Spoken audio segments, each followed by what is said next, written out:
ایک دن نبی کریم صلی اللہ تعالیٰ علیہ وسلم تشریف فرما تھے۔ بعض روایتوں میں حضرت عمار بن یاسر آئے رضی اللہ تعالیٰ عنہ، کوئی ایک آدمی تو نہیں تھا کہ جن کے اوپر ظلم و ستم کے پہاڑ توڑے جا رہے تھے، اور آ کے عرض کرنے لگے یا رسول اللہ کب مدد آئے گی؟ حد ہو گئی ظلم و ستم کی، ہر روز ایک نئی تکلیف، ہر روز ایک نیا امتحان۔ آقا کریم صلی اللہ تعالی وسلم پہلے ہی پریشان بیٹھے ہوئے تھے۔ اپنی ہر آدمی اللہ ماشاء اللہ اپنی تکلیف برداشت کر لیتا ہے، لیکن پیاروں کی تکلیف جو ہے وہ توڑ کے رکھ دیتی ہے۔ آقا تو خود پہاڑ تھے، ہمالیہ تھے، صبر کے، شکر کے، لیکن جب خبریں ملتی کہ غلاموں کے ساتھ کیا گزر رہی ہے تو آقا پریشان ہو جاتے۔ پریشانی کی حالت میں بیٹھے ہوئے تھے کہ حضرت عمار بن یاسر آ گئے، یا رسول اللہ کب مدد آئے گی؟ اب ظلم و ستم کی انتہا ہو گئی۔ تو نبی کریم صلی اللہ تعالی علیہ وسلم نے ارشاد فرمایا کہ تم سے پہلے ایسے لوگ بھی گزرے ہیں کہ جب وہ رب کا نام لیتے تھے تو لوگ ان کو زمین میں گاڑ کے آرا چلا کے دو ٹکڑے کر دیتے تھے۔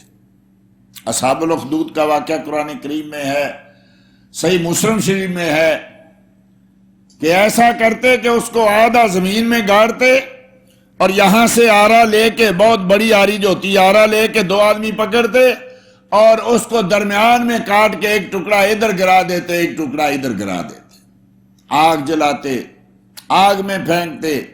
یہاں آقا کریم نے ارشاد فرمایا کہ 4 بچے بولے بچپن کی عمر میں، ان میں ایک واقعہ اس بچے کا اصحاب الاخدود کا اسی واقعے میں ہے کہ وہ لمبا واقعہ ہے کہ ایک بادشاہ تھا، اس کا ایک جادوگر تھا، وہ اس کا علاج کیا کرتا تھا، وہ بوڑھا ہو گیا تو اس نے بادشاہ کو کہا کہ ایسا کریں کہ مجھے ایک کوئی نوجوان جو ہو، بڑا اچھا یعنی دماغ والا آدمی ہو، مجھے دے دے، میں اس کو یہ سب کچھ سکھلا دوں تاکہ تیرے کام آیا کرے۔ تو ایک نوجوان ڈھونڈا گیا، اس کو اس کے پاس بھیجا گیا، تو روز اس سے جادو سیکھنے جاتا تھا۔ جب جادو سیکھ کے واپس آتا تو راستے میں ایک دن دیکھا ایک اللہ کا بندہ اکیلا بیٹھا جنگل میں اللہ اللہ کر رہا ہے۔ اس کو آواز آئی، ادھر چلا گیا، دیکھا کہ یہ تو اکیلا اللہ کی عبادت کر رہا ہے، ذکر کر رہا ہے، اس کو آواز اچھی لگی، بیٹھ گیا۔ اب ہوتا یہ کہ پہلے جادوگر کے پاس جاتا روز، اور پھر تھوڑی دیر اللہ کے بندے کے پاس بیٹھتا۔ تو اس نے جب لوگوں نے پوچھا، بادشاہ نے پوچھا کدھر جاتا ہے تو اللہ کے بندے کو کہنے لگا پیا مجھے وہ پوچھتے ہیں، کہا بس کبھی کہہ دینا آتے دیر ہو گئی، کبھی کہہ دینا جاتے دیر ہو گئی۔ اب وہ دونوں چیزیں، ادھر جادو سیکھ رہا ہے، ادھر اللہ کے بندے کے پاس بیٹھ رہا ہے۔ اس کے دل میں اب یہ پتہ نہیں سچا کون ہے، پتہ نہیں میں کس کی طرف جاؤں۔ تو ایک دن وہ راستے میں جا رہا تھا تو آگے ایک بہت بڑی بلا تھی، کوئی اژدہا تھا، لوگوں کا راستہ روکا ہوا تھا، لوگوں آگے جا نہیں رہے تھے۔ تو کہا کیا ہوا؟ کہا آگے بہت بڑی بلا ہے، اژدہا ہے، بہت بڑا سانپ ہے، وہ آگے جانے نہیں دیتا۔ تو بچے کے ذہن میں خیال آیا کہ آج پتہ چلتا ہے سچا کون ہے، یہ اللہ اللہ کرنے والا سچا ہے یا جادوگر سچا ہے۔ اس نے ایک پتھر پکڑا اور پتھر مارا اور کہا اے اللہ، اگر تو تیرا یہ بندہ سچا ہے جو جنگل میں بیٹھ کے تیرا ذکر کر رہا ہے تو اس بلا سے راستے کو صاف کر دے۔ وہ چھوٹا سا پتھر تھا، لڑکتا ہوا جا کے اس کو لگا اور وہ مر گیا۔ تو پتہ چلا کہ یہ اللہ کا بندہ سچا ہے۔ اب وہ جادوگر کے پاس جانا نہیں چاہتا تھا، وہ اللہ کے بندے کے پاس بیٹھتا۔ لیکن جب جادوگر نے شکایت لگائی کہ بھئی تمہارا وہ بچہ آ نہیں رہا، انہوں نے کہا یہاں سے تو جا رہا ہے۔ اب یہ پتہ چلا کہ وہاں نہیں پہنچتا تو کہاں جاتا ہے۔ پکڑ لیا، پکڑ کے کہا بھئی کہاں جاتا ہے؟ کہا بس راستے میں کبھی لیٹ ہو جاتا ہوں کبھی۔ فرمایا نہیں، بتانا ہے تو نے کہ کہاں جاتا ہے۔ وہ پھر اس بندے کے پاس گیا اور کہا ایسا سا مسئلہ ہے۔ کہا دیکھو میرا نام نہ بتانا، یہ بڑے ظالم لوگ ہیں۔ لیکن جب بچے کو تکلیف دی گئی تو اس نے بتا دیا۔ اب جب اس نے بتایا تو اس اللہ کے بندے کو پکڑا گیا، اس کو زمین میں گاڑا گیا اور 2 ٹکڑے کر دیے گئے۔ اب اس بچے کو کہا گیا، اس نے کہا بھئی میں تو ایک اللہ کو مانتا ہوں، وہ اس اللہ کے بندے کا رب ہے، میں اس کو مانتا ہوں۔ تو بادشاہ نے کہا اس کو بھی قتل کرو، لیکن ایسے نہیں قتل کرنا، اس کو ایسے قتل کرو کہ دنیا دیکھے تو کیا کرو؟ کہا ایسا کرو اس کو پہاڑ کی چوٹی پہ لے جاؤ اور اس کو اوپر سے گرا دو۔ جب اوپر گئے تو اس نے کہا یا اللہ اگر تیرا وہ بندہ سچا ہے جس نے مجھے اللہ اللہ سکھائی ہے تو مجھے نجات دے دے۔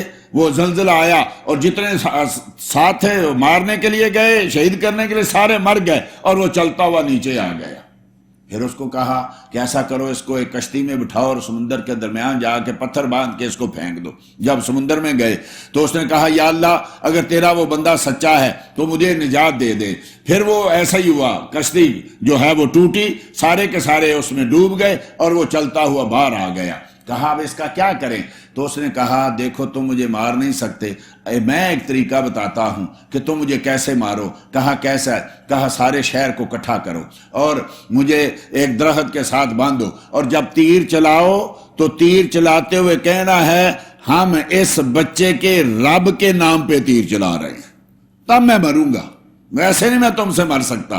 سارے لوگوں کو اکٹھا کیا گیا اور تیر چلانے والے نے کہا بے اسم رب الغلام، اس بچے کے رب کے نام پہ تیر چلاتا ہوں۔ جب تیر چلا اس کی کان پٹی پہ لگا، اس نے یہاں رکھا اپنا ہاتھ اور لا الہ الا اللہ پڑھتے ہوئے جان دے۔ اب ساری دنیا پڑھنے لگی لا الہ الا اللہ، لا الہ الا اللہ، لا الہ۔ اس نے کہا ایک کو مارتے مارتے یہ تو پورے شہر کو ہم نے مسلمان کر دیا۔ اب اس نے کہا کہ وہ خندق کھدوائی اور کہا اس میں جاؤ، جو بھی اس میں لا الہ الا اللہ پڑھتا ہے اس کو قتل کر دو، اس میں آگ میں پھینکو، اور جو میرا کلمہ پڑھتا ہے اس کو بچا لو۔ تو وہاں فرمایا نبی کریم صلی اللہ تعالی علیہ وسلم نے کہ تم سے پہلے تو لوگوں کو دو ٹکڑے کیا جاتا تھا، تم سے پہلے تو لوگوں کے جسموں پہ بڑی بڑی لوہے کی کنگیاں لے کے چلائی جاتی تھی اور ہڈیوں سے گوشت جو تھا وہ الگ کر دیا جاتا تھا۔ تم سے پہلے تو ایسے لوگ تھے جن کو دیواروں میں گاڑ دیا جاتا تھا۔ تو فرمایا کہ تم سے پہلے تو لوگوں پر اتنے ظلم ہوئے ہیں اور تم آج شکایت کر رہے ہو کہ کب مدد آئے گی۔ دین کی بات پھیلانا صدقہ جاریہ ہے، ثواب کی نیت سے ویڈیو کو شیئر ضرور کیجیے۔ جزاک اللہ۔